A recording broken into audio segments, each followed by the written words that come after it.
Adam Rahman with Boss Ricky and Hogue is on with us today, and Adam, you specialize in people who inherit properties and estate planning and probate, and what are are there any and this is just kind of out of my curiosity, is there any kind of seasonal pickup with that kind of thing? I mean, are there times a year when you guys seem to get more people that have those challenges or experiences?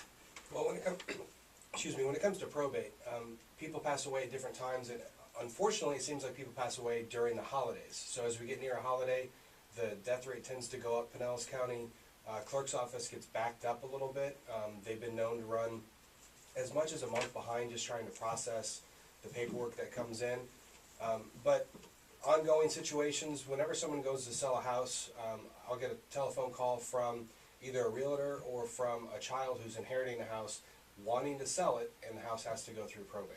And what are some common mistakes you see of people that maybe things they don't do, mistakes that they make? I mean, we've seen it happen where homes have been on the market and the kid just thought that it passed freely to them, and they're just out there selling it, and then we find out, oh, whoops, this didn't go through probate. Well, in the past 12 months, I've gotten about 4 telephone calls where the house has actually been sold and they're waiting to close for it to go through probate. So everything's been done except for the probate process. And probate is simply transferring title from a deceased individual to a living individual.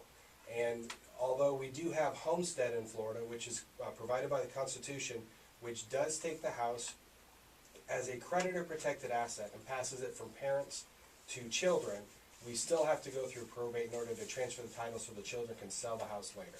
And I would assume, obviously, Florida being a retiree state, a state where our average age is higher than some other states, that we probably have more of that, more property inheritances and probates than other states. It does seem to happen quite often. A lot of times parents will, or children actually, the adult children, try to plan ahead of time. I want to go ahead and do something different with mom's house. And occasionally they'll try to add their name to a deed. You can do that, but it doesn't necessarily avoid probate. I've had 2 probates in the past 90 days where we've actually had to take technically half of the house that mom or dad owned, and put it through probate so we could actually transfer the full title properly over to the children to sell. So what are some other common mistakes people make? So obviously forgetting to take it through the process and then selling it before you go through it, but what else? What are some other things people need to pay attention to if they inherit a property? Well, one of the things you can do ahead of time is transferring the house into a trust. If the trust owns the house, a trust will avoid probate altogether. And probate, by statute, runs 3% of the value of the estate. Okay. And so a trust, obviously, something you guys can help set up, but relatively, it depends on how many assets they have and what all they have in terms of how complicated the trust is going to be. Exactly. Because now we have the estate tax exemption at $5.34 million.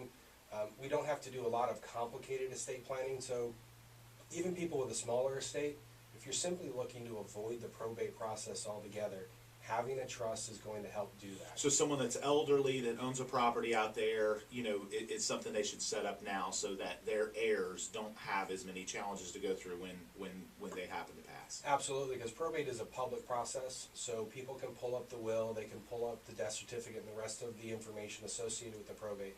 A trust is not going to go through and do that.